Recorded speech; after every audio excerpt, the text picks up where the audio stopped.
Buju is asking for crazy money, 150,000 euros. They have been making money long before reggae music has been making any money from this music. We are the worst paid players. The reality is, you will be paid according to your pulling power. That's it. One time when artists are sing girl song, Yeah. a girl song I sing. That one girl we all come give me a wine. So I just see the girl stiff and start. I mean, I wonder how go on. The woman them not dance no more. You know, we want the girl them for bubbling in the dance hall, because when woman them are bubbling in the dance hall, man get inspired. Last night.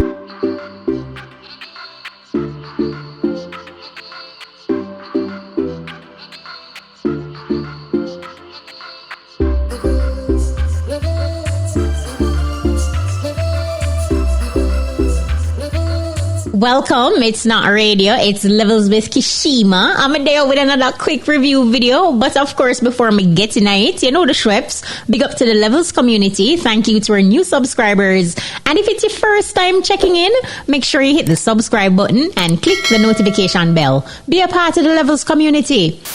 We are the worst paid players, says Buju Banton in an interview with radio legend Big Boy. However, this statement is unrelated to the substantial figure floating around that the Gargamel allegedly commands per show. This time, Buju is taking shots at persons he refers to as major players who control big streaming platforms. Buju also addressed so-called culture vultures who refuses to pay homage. Check the levels. They have been making money long before reggae music has been making any money from this music. We are the worst paid players. Okay? They don't give us no radio and none of these things. This is something new. So the real players need to step up, because they are the one who's actually earning and help to minimize the outreach. Now, once upon a time in California, you have 15, 16, 20, 30 artists on the rise. You meet them, they give you a tape. Yeah, hell yeah. And I love. You can go home copy. and put a tape. 16 different guys. This guy didn't sound too well. Let me hear what this guy sounds like. And you feel like, wow, someone give you a vinyl. You go home and you can't wait to go home and open your stuff and hear Yeah, that. man. Yeah, to be. Oh, But now The needle to we're the just groove. walking around making the music, and we're just it's like really. The outlet for music now has been relegated to a few rich players who cannot even play an instrument for save their very life. I don't think none of these people behind these companies are the big major conglomerates who's now selling the music through the streaming platform are even musically inclined. But where are we coming from? We're moving from a cassette tape. We're moving from a physical vinyl. We're moving from a 12-inch. We're moving from a long play record to something that non-existent, that something is totally here. If I look in your radio station where I am right now, I have a good chance of finding no records inside here, but I have a good chance of you touching your keyboard and pulling up every record you can conceive of. So we have no physical product. So when we speak about our product, ownership, if you don't own it, you don't own it. If you can't hold it, you don't own it. Right, so we right. have watched our music and all of the concerns of music being taken away. It's crazy. yeah, it is. But at the end of the day, I see it as another form of exploitation, because once you take someone's intellectual property, if I cannot show my sons and daughters physically what I did while we are here, what am I doing? I don't understand this. You cannot tell me that I sell you this for $10. It's $10, right? But if I stream you this, you have to stream 300 million of it to get $10. So here's the answer to your question. What keeps you going though? Is it the love for Clearly not the music? financial incentive. Right. Because Yeah, that's true. we cannot make if I buy a piece of equipment for X amount of dollars, if I'm gonna depend on streaming to make back that financial output, it's not gonna happen. It's the love. The perseverance comes through the love of the art farm. Because this art farm was here before any money. My forefathers been singing this music from their heart to free Africa, Jamaica, every black man and woman across the world, and all nations, a matter of fact, before the financial attributes was attached to it. But then you get these people that don't understand it, Yes. but they feel like they can capitalize off of it. Well, culture vultures are everywhere. Yes, and sir. One of the reasons why maybe dancehall and reggae music is not even much grander in a top 40 or a top 100 scenario more prominently, the history goes back, because where did reggae tongue come from? Yeah, you can keep your tongue, but where did you get the reggae from? Right. You got it from us. Yeah. So you put reggae on your tongue, And there you go.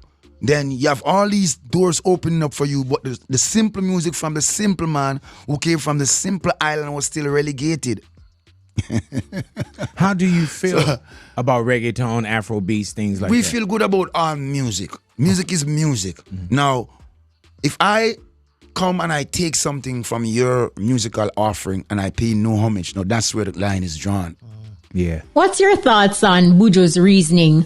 Do you think streaming has more reach than traditional record sales, so it's possibly more lucrative for global superstars? Or do you agree with Buju that it's just exploitation? Speaking of exploitation, we quickly revisit the European promoter who accused reggae entertainers such as Buju and others for charging exorbitant booking fees. Check the levels. Buju is asking for crazy money, and since he went out of prison, he just wants to do big stadiums or big arenas in the US. But he just came for one show. The first show was in Summerjam in Germany, and he got paid 100,000 euros. 150,000 euros. It's crazy money. So the thing is that Buju Banton, he doesn't want to tour anymore in Europe. He doesn't want to tour because he pretends to get paid, 20,000 per night, and it's impossible in Europe. So we heard Buju lash out at how unprofitable streaming really is. Could it be that entertainers are now charging high fees for live performances to compensate for not making enough money from streaming? So now promoters are feeling the impact of it? Do you feel like it's fair to the promoters and the patrons? Hit up the comments and share your thoughts. So dancehall DJ TEEJAY recently did an interview with World Mag, and one of the points him raised is that no good girl song nah make again. Check the levels. One time when artists are sing girl song, yeah, a girl song I sing.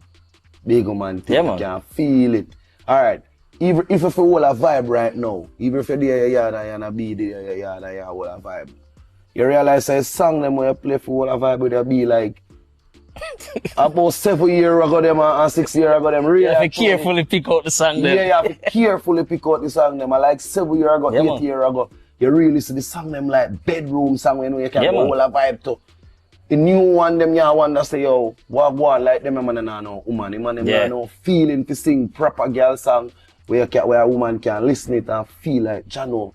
Yeah. They want go intercourse or something. They want go hold a vibe. None of that now go on. Like me in a dance and long time I see this. One girl we all come give me a wine. Yeah. And I don't know who did it and as an artist and I just see the girl Tesfa start. And yeah. I wonder how go on and how we reach us. So you get like how we reach. How we left from woman to them nice wine, yeah? And one bag of gun movement, foot a kick. Make me fuck up in your woman.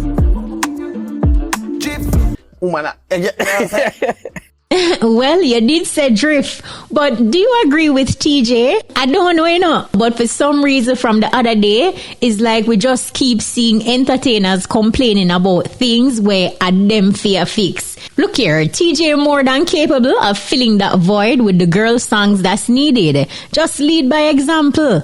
But do you agree? Hit up the comments and share your thoughts.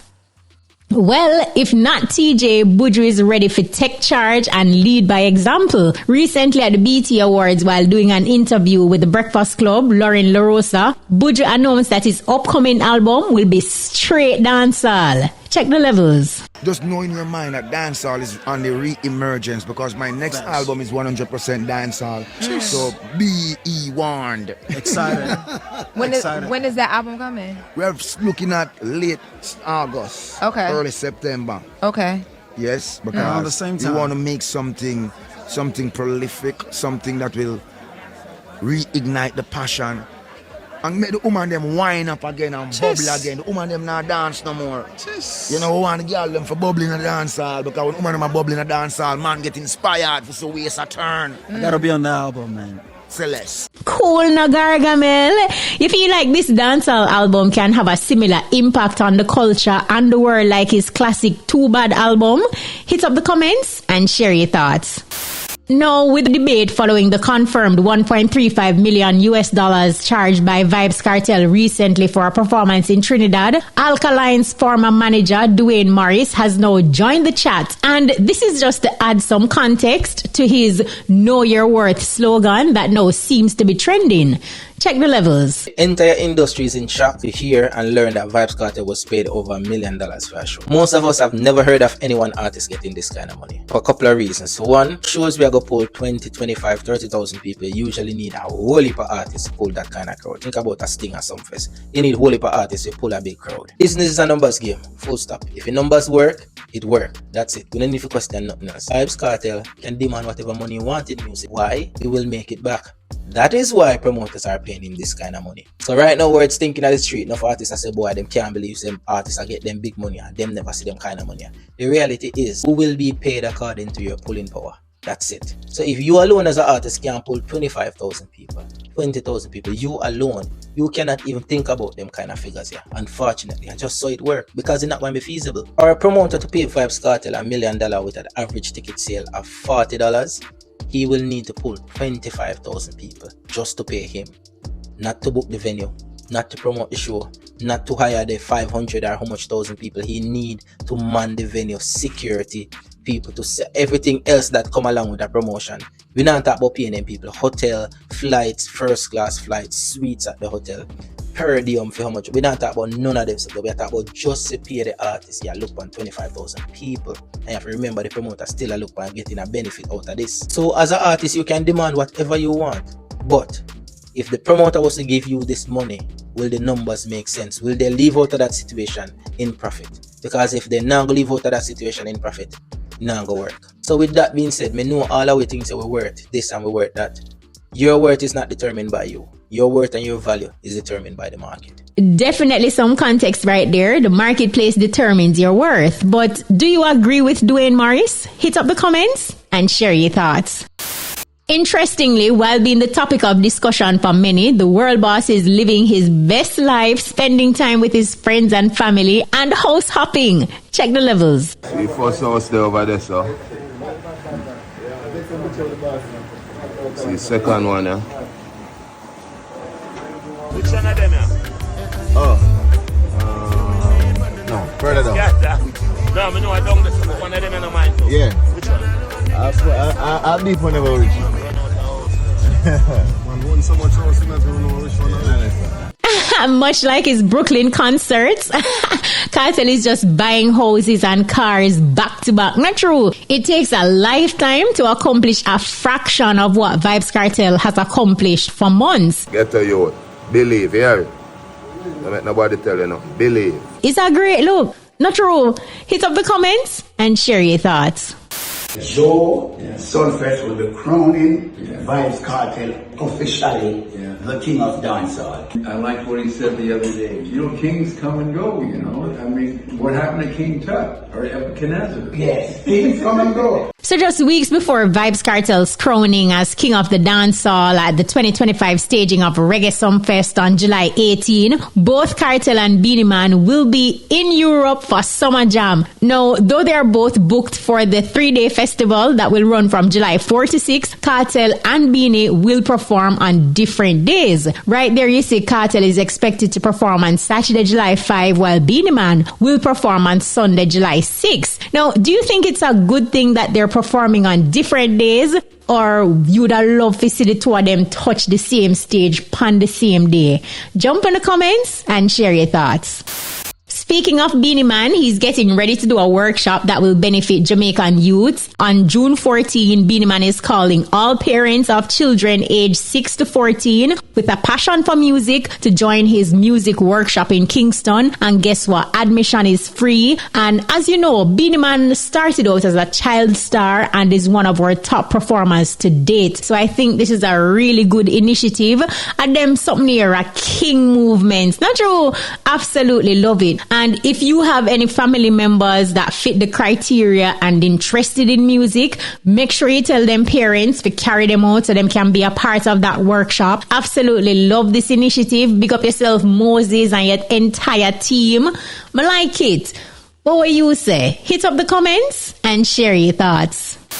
So Squash may be in deeper problems in the US as his case seems to have taken a turn for the worse. Now, federal authorities have reportedly identified him as a leader of a transnational criminal organization. According to this article by CNW, the feds claim that Squash is a known figure to law enforcement and accuse him of leading the G-City gang, which they say has been involved in violent criminal activity and originated in St. James, Jamaica, and was later extended to Florida. The article continues in part that an informant is said to have told authorities that Squash fled Jamaica to escape a deadly gang feud and enter the U.S. unlawfully. Immigration authorities later detained him, but he was released on bond after marrying an American citizen while in custody. And according to this article published by Nationwide News, it says that the FBI say they have probable cause for Squash to be charged with being an illegal alien in possession of a firearm and unlawful possession of a machine gun. And both charges carry maximum sentences of 10 years in prison, which could be extended to a mandatory minimum of 15 years in prison if there are 3 prior convictions. And there is also the strong possibility of deportation if convicted. That's don't forget to like, share, and subscribe. Oh, remember to turn on the notification bell to never miss a second or frame of Levels with me, Kshema. And if you have any burning questions or suggestions for future content, drop them in the comments below. We love hearing from you. Until next time, stay entertained and keep leveling up.